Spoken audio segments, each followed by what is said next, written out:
आज तो विवाद हो के रहेगा। जब आगे से वाद विवाद छेड़े हो तो हम भी छोड़ने वाले नहीं हैं। मैं पहले परिचय करवा दूं। संस्कृत में श्लोक है,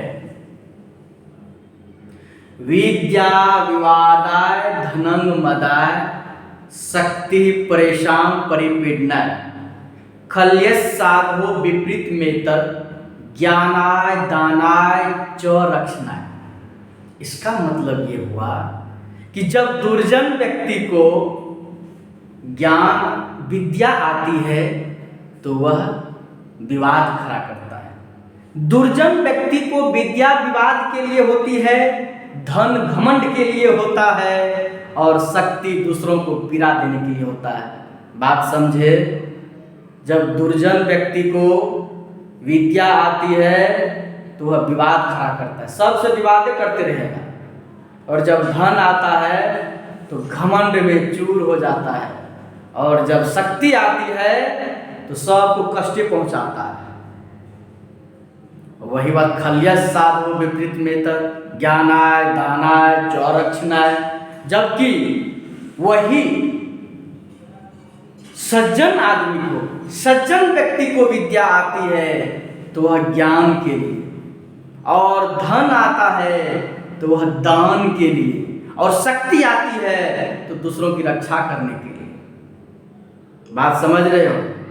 यही बात है अष्टादश पुराणेषु व्यासस्य वचनम द्वयम परोपकाराय पुण्याय पापाय परपीडनम। 18 पुराण में व्यास जी के 2 ही वचन हैं, परोपकाराय पुण्याय, परोपकार करना ही पुण्य है, पापाय परपीडनम, दूसरों को दुख देना ही पाप है। बात समझ रहे हैं? इसी चीज को तुलसी जी लिखते हैं, परहित सरिस धर्म नहीं भाई, पर पीरा सम नहीं अधमाई। दूसरों के हित से बढ़कर के धर्म नहीं है, और दूसरों के अनहित से, यानी कि दूसरों को कष्ट पहुंचाने से बड़ा पाप नहीं है। बात समझ रहे हो? तो तुम दुर्जन हो या सज्जन हो, फिर हम आगे बढ़े। सिर्फ विवाद खड़ा कर देने से नहीं होता है।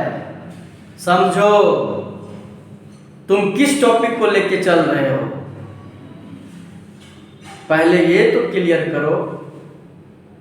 लेकिन यदि वाद विवाद खड़े किए हो तो हम भी छोड़ने वाले नहीं हैं। आज तो विवाद हो के ही रहेगा। समझ रहे हो?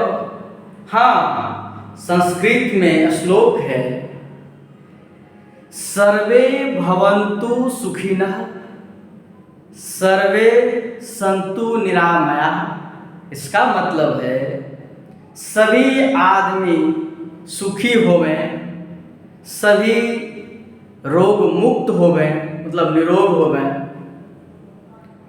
सर्वे भद्राणि पश्यन्तु, सभी मंगलमय, मतलब सभी शुभ को देखें, सब शुभ मंगलकारी का हिस्सा बने, शुभ शुभ रहे। ये संस्कृत का श्लोक है। मतलब ये है कि सब जो है ना, सब सुखी रहे, सबके हित की बात हमेशा करो। ये झगड़ा विवाद की बात मत करो। इसलिए मैं पहले परिचय करवा दिया, फिर आगे बढ़ो। तो फिर छेड़ने वाले को छोड़ते नहीं हैं। समझे?